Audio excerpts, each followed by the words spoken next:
Hello and welcome everybody. Thank you for joining us this Saturday morning to celebrate the launch of the United Nations Decade on Ecosystem Restoration. I'm Lishka Rada, Point Blue Senior Communications Coordinator, and I'll be your host today.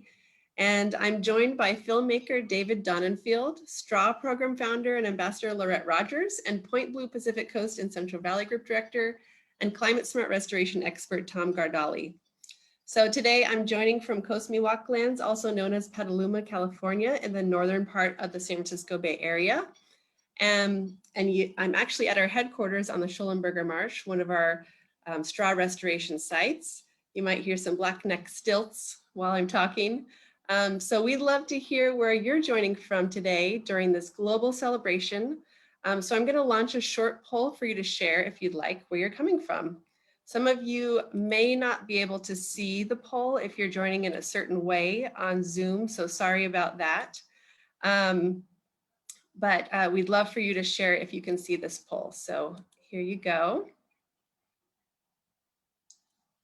There's a few kind of general choices here. I see some shares coming in. We've got San Francisco Bay Area, Southern California, other parts of California, other part of the United States, and outside of the US. All right, we got some shares coming in here. Slowing down a little bit. Okay, looks like we got everybody sharing who wanted to share. So I'm going to end our poll and share results. All right, as I suspected, most of us are coming from the San Francisco Bay Area. A few of us other part of California, and another person outside the United States. So that's wonderful. Thank you and welcome everybody. So we hope that today's program excites and inspires you to get involved with or re-up your commitment to ecosystem restoration over the next decade. There are many ways to get involved through Point Blue, and we'll offer some of those at the end of today's event. But first, we'd love to know a little bit more about your relationship to restoration. So I'm going to share another poll, and I'm going to ask how you've been involved with restoration up until this point. So I'm going to launch that poll. So have you participated in a restoration in planning, or funding, one or more? Would you like to get more involved in some way? Do you want to learn more about it? And you can answer all of these yes, if that's true. So I've got some people sharing their relationship here. Thanks for sharing that. Okay. Great. I think some people are still thinking and answering here. Wonderful. Okay. All right. So it looks like many of you have participated in restorations in the past. That's wonderful. And some of you want to learn how to get involved and just want to learn more about it as well. So hopefully today's program will fulfill some of that for you. And we're glad to have folks who have participated in the past. So during our program, we want to hear all of the questions that come up for you. So please do use the Q&A function at the bottom of your screen to submit your questions throughout the program. And we'll try to get to as many of those as we can in the latter half of our program today. So to give you some context before we dive in here, 2021 to 2030 has been designated by the United Nations as the Decade on Ecosystem Restoration, and Point Blue is proud to be supporting and participating in the UN's effort. So the primary objective of the UN Decade is for this designation to help achieve the UN's 17 Sustainable Development Goals through a global effort focused on inspiring and supporting governments, UN agencies, NGOs, communities, and individuals to collaborate and develop the appropriate skill sets for catalyzing and successfully implementing restoration initiatives across the entire world. So at Point Blue, our mission is to conserve birds, other wildlife, and ecosystems through science, partnership, and outreach. And for the past decade plus, we've had a central focus on implementing conservation in such a way that addresses the climate and biodiversity crises. And restoration has been one of the key ways in which we do that. So Point Blue will contribute to the UN Decade Goals programmatically over the next 10 years across our entire organization in multifaceted ways on natural and working lands, in the ocean, through nature-based coastal adaptation, and more. So for today's launch celebration, we're highlighting one of the programs at Point Blue that epitomizes the power that people, young and old, have to impact the planet positively through community-based, climate-smart ecosystem restoration. So that's the STRAW, or Students and Teachers Restoring a Watershed program. And today you'll hear and see the story of how STRAW began in this 35-minute long film. And then we'll have time at the end to chat with filmmaker David Donnenfield, program founder Laurette Rogers, and climate-smart restoration expert Tom Gardali about what's happening now with STRAW and how it ties into an overarching collaborative effort by Point Blue to lead transformative, resilient, and long-lasting restoration efforts. You're actually going to hear a little bit from David and Laurette to introduce the film. So I'm actually going to turn it over to Laurette to give a little context, and then David. So welcome. Hi, I'm Laurette. We were so very lucky in 2005 when filmmakers David Donnenfield and Kevin White became part of our STRAW family. They were so dedicated. They filmed us, I think, from 2005 to 2009, many hours, so much time with us. They were so diligent. I mean, they even got great footage of me eating cereal for breakfast, although it didn't make the cut. But at that point, STRAW had been doing professional quality habitat restoration with K-12 students for 19 years when the film was completed. And just so you know, since then, we've had another decade of restorations and students. So the numbers in the film don't have that next 10 years of restorations and students served. I wanted to point out just a couple of things. One is there's a scene in the film where I'm crying, and that happened because I thought our program was over. That was the year that the California bond freeze happened, and $220,000 of our funding that we had been depending on was frozen. So I know they asked me in the film to say we will continue, but I really didn't think so. But we did, and the film is part of the reason why. Also, please note that STRAW was part of the Bay Institute, the Bay Institute nonprofit at the time of the film was completed. But for more than the past decade, we've been a program of Point Blue conservation science. And yes, I am crabby in the scene where I'm locked out of the house. You're right. It's many teachers' favorite scene, and I really don't know why. I think that the scene with me eating cereal would have been better, David, but it's okay. And of course, I'm teasing. What I really want you to note, the most important thing to know, is that David and Kevin have a deep understanding of what STRAW is and what we're trying to do. And this film they created really enabled STRAW to be here today. It has inspired and informed thousands of people.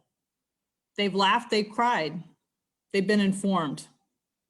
And what I find is that this film really taught us about ourselves and inspired STRAW to do more, to be better.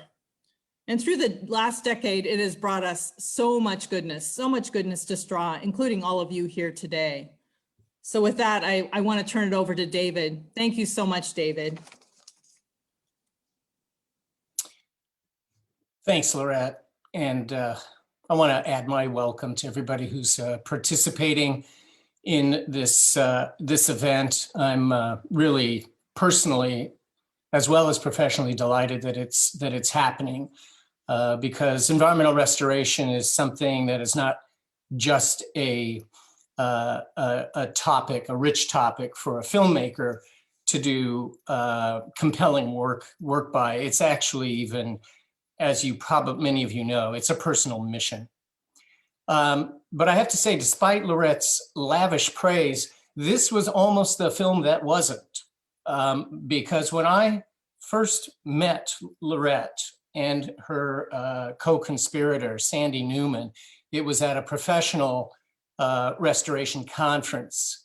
And I had seen the program guide, and there was a brief description of what their presentation was going to be about. It was school-based kind of student-led restoration.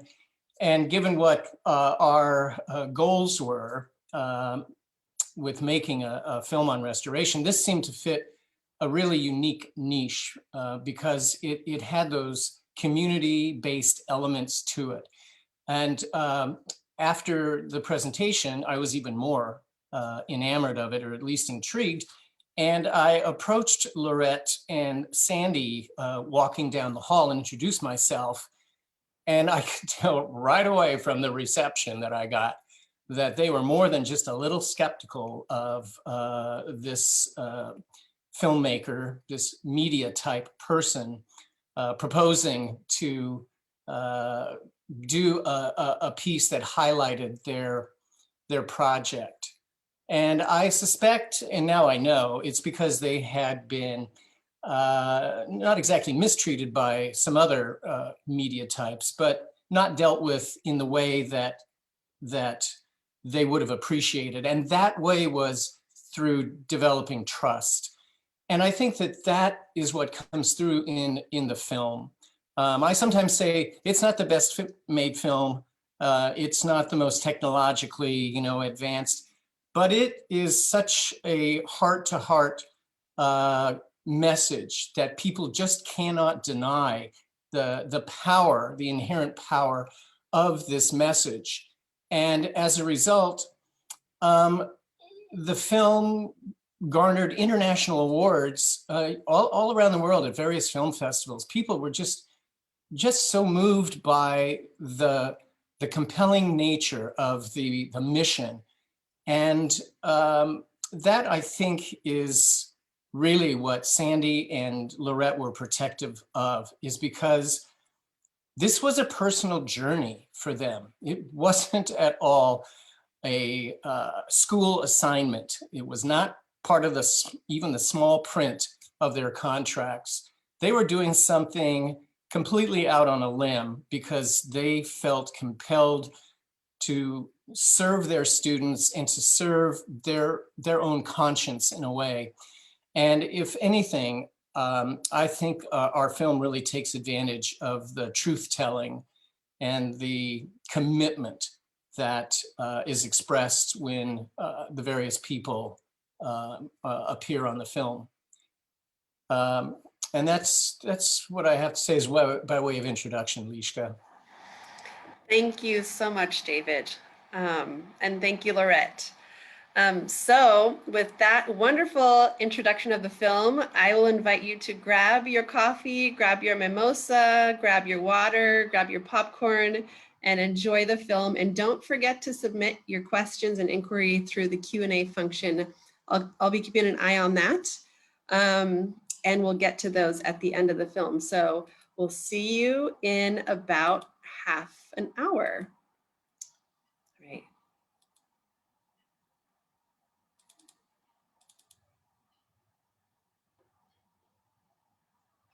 Goodness, I think my mascara has run.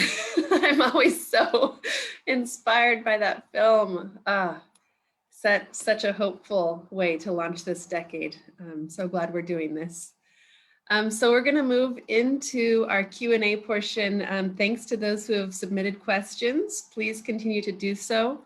And I'm going to start us off with a question for David.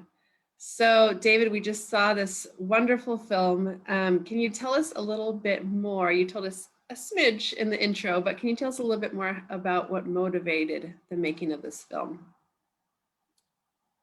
So my partner, Kevin White, and I, maybe we had time to kill, I don't know. But we sat down and we asked ourselves the question if we wanted to do a film of our own choosing on a topic that we felt really strongly about, and this was more than 10 years ago, what would that be? And we both came up with the same answer, and that was environmental restoration. We knew that environmental protection and setting aside land that, or habitat that was already in fairly good functional order was pretty spread. And frankly, it may have kind of peaked. After a while, you run out of places that are unspoiled. And we thought that actually the name of the game for the day now needed to be humans taking responsibility for all of the damage done and beginning to restore habitat, bring back species, and do what needed to be done to reverse the decline that everybody was experiencing. So we set out to do a series, and we wanted to do different habitats, different approaches to conservation, not conservation, but restoration, reflecting different resources, different types of challenges and such. And so we were in a research phase, and we happened to attend a professional conference. So that was the one where I met Laurette and Sandy. And as good fortune would have it, they happened to be right in our backyard. Our company was located in San Francisco, and their school was in Marin County, just several miles to the north. And so we managed to secure enough funding to do something that was local. And in this case, it was community-based. And we really felt passionately about community-based restoration because we felt like it could it had multiple benefits, including doing what it's called, which is tying in the community, creating relationships and bonds and trust among different constituencies that had historically been somewhat polarized. The ranching and farming community and the environmental community and such.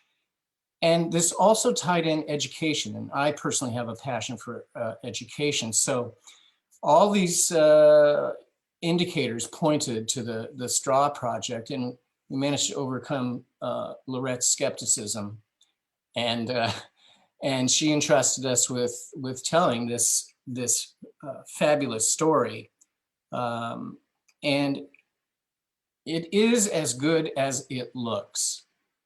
It does all of those things. It just brings out in people this generosity of heart and spirit and ties them together regardless of whatever their sort of political position might be, or how they might feel about kids coming onto their private property. It just was an inspiration. And so much of it is I lay at the feet of Laurette. Sandy Newman says she's never met someone quite so passionate, and I found that to be the same thing. We had to work to keep up with her, and I'm glad we managed to do that for some of these projects. Oh, thanks, David. Well, you have done a beautiful and artful and, as we're seeing, timeless job in representing this powerful program. So thank you for sharing that. So our next question is for Laurette. So, we're showing this film. The film is a few years old here. The program has been around for a long time. It's still going strong. Can you talk a little bit about kind of the special sauce that helps this program just stay alive and keep thriving? Oh, you're muted, Laurette, sorry. To me, straw is an ongoing miracle. And I think the secret sauce is probably our primary focus since the beginning on relationships of all kinds between people, but also between us and the rest of nature. I asked Ruth Hicks, my partner teacher, how she'd answer this question. So I'm stealing her answer. She said it's really about the kids. The kids want to do restoration so very much. They're so excited about it and they want to help the planet. And then there's the teachers who are continuing to be excited to work with us, not to mention some of our partners that you saw in the film, wonderful Liza Pernuski Chatham. Our partners, we've always been a collaborative, so we basically don't work a week without our partners who give selflessly of themselves.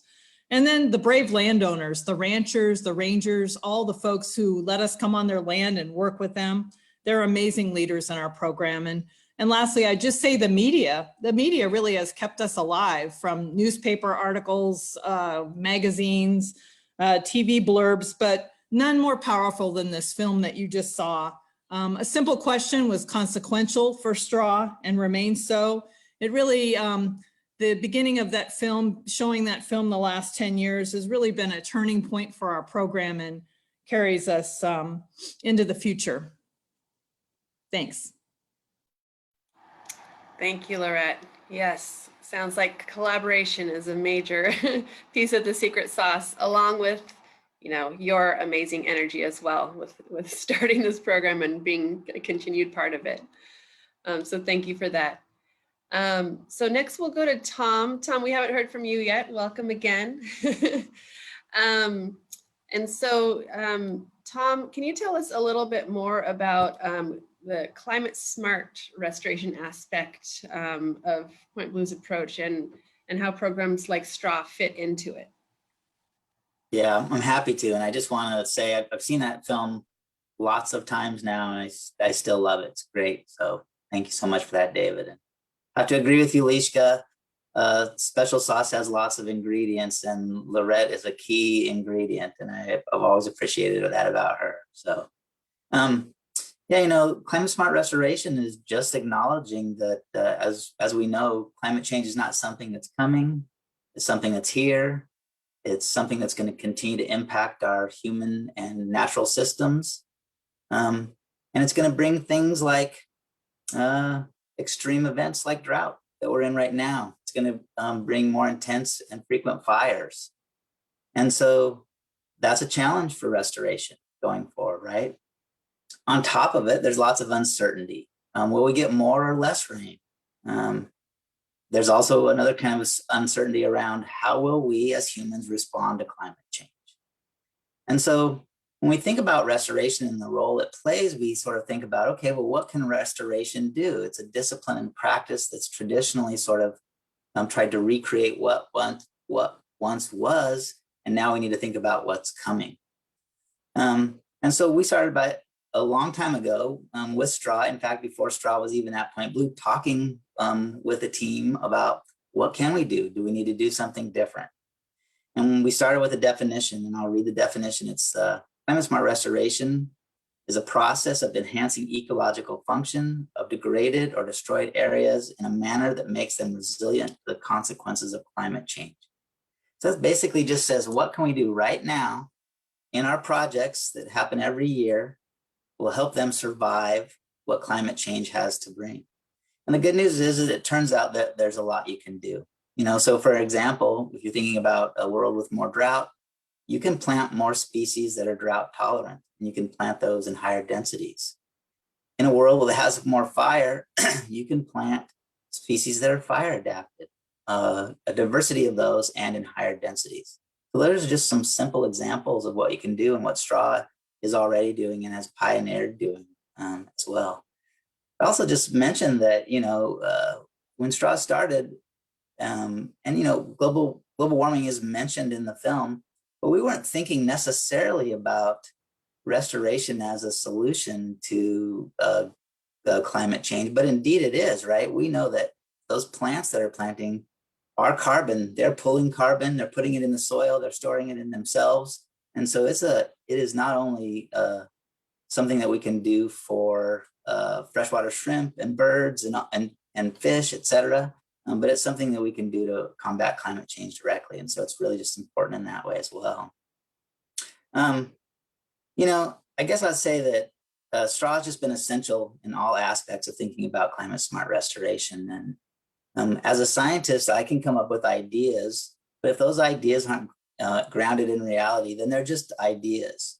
And so in terms of innovation, in terms of testing, in terms of saying, here's what the barriers are to those ideas, and here's some opportunities you may not even have thought of, Straw's been there the whole way. And so I think that climate smart restoration, this co-creating it with the Straw team, has made it really powerful in that it's practical, and doable. And that's really, really important. And as a scientist, it's really satisfying as well. The other thing I have to say, and it's been mentioned so many times, is this idea of including the human community in restoration. It's absolutely critical as a climate smart strategy, because who are going to be the stewards, the advocates, the innovators, and the supporters, and that's the community. So without a doubt, that's what makes straw an important model for climate smart restoration. Awesome. Thank you so much, Tom. Well said. And just the multifaceted collaborative approach is just really coming out in what everybody's sharing here. So thank you. We've got a few questions from our attendees here. And the first one is from Eric Oshel. Welcome, Eric. Thanks for joining. He's been wanting to share the straw story with others for several years, and he's wondering if it's possible to get a copy of the film or schedule a screening. He desires to recreate in other places the support structure and restoration work straw is doing with students. Amazing. So maybe I will turn that first to Laurette or David. Maybe Laurette first. David first? Okay, let's go with Yeah, David. sure. I mean, I know that there's a way that it's shared through links, but David, do you want to talk about that? Or You know, that's something that's probably going to require a bit of a internal discussion with Point Blue. Not that I'm trying to be at all evasive here, but the film exists to be seen, and we will find a way for it to get in people's hands. And right now, the film exists actually on within Point Blue. So it's just a matter of figuring out what the venue or what the mechanism now is for showing it, screening it, distributing it. So I would say just keep pestering Lishka. She will find a way. yeah, and feel free to email me at lrogers@pointblue.org. I'm happy to start a discussion. We'll definitely, we'd love for you to show it. The more people who know about our program and what's going on, the better. And the film is so wonderful to watch anyway. I laughed and cried, even though I've seen it often. So many emotions and feelings. I put Laurette's email address in our chat box for contacting. I think that's a great place to start. And of course, as communications coordinator at Point Blue, I'm very happy to help set things up like that. So let's see, our next question is from Heather Clapp. Welcome, Heather. So she's wondering, does each project still revolve around the initial Adopt a Species program? Let me put that to Laurette. Unfortunately, the Adopt a Species program is no more. The state of California had it. It's an excellent program with templates for, what questions to ask and how to adopt a species. And wonderful Merle Sundove, if you know who that is, she works with straw, and she was the one who trained me, and that gave us our start. It really was a wonderful program, but it doesn't exist anymore. But as you can tell from the film, it shows that the shrimp go on as an inspiration for our restoration. And we've heard that they have moved downstream using the willow roots of the trees the children have planted. And we'll know in 50 years, 50 years, whether the population has increased. And guess what? We're almost 30 years there. So 20 more, I hope I can hold on to see if they've increased. Thanks, Laurette. And I know with a lot of the work at Point Blue, we're collaborating to monitor the straw restorations in different ways. And we're really looking for multiple benefits from these restorations. And we're looking for, a suite of species to respond, whether that be microbes in the soil or, the diversity of bird species that come back after you, replant along a creek. So it may not revolve around an individual endangered species now, but it's more of an umbrella approach, I would say. Would you agree, Tom and Laurette? Yeah, definitely. I mean, I think that what we're learning about restoration is the hypothesis that if we do restoration for the shrimp, those same trees were pulling carbon from the atmosphere way back when too. So it's just a matter of being a little bit more intentional about setting new goals as we learn more and we value things more or differently. Nice, thank you. And our last question from the audience right here is more of a comment, an exciting comment here. So Susan White would love to have the Petaluma Garden Club hear about the straw project. So she's going to be in touch again soon. So thank you, Susan. Please do get in touch with Laurette. Use that email in the chat box. So thank you everybody for your attendance today, for spending your Saturday morning with us. Thanks for viewing this film. Thanks for being part of the launch of the UN Decade on Ecosystem Restoration. We are so excited. I'm going to share a few last ways to get involved with restoration through Point Blue. You know, this is a critical decade for us to kind of recommit to our actions and commitment to restoration and the things that we can do individually as a community. So we're really excited that you joined us to kind of think about ways that you can continue and be involved with restoration over the next decade. A few ways to become involved with Point Blue.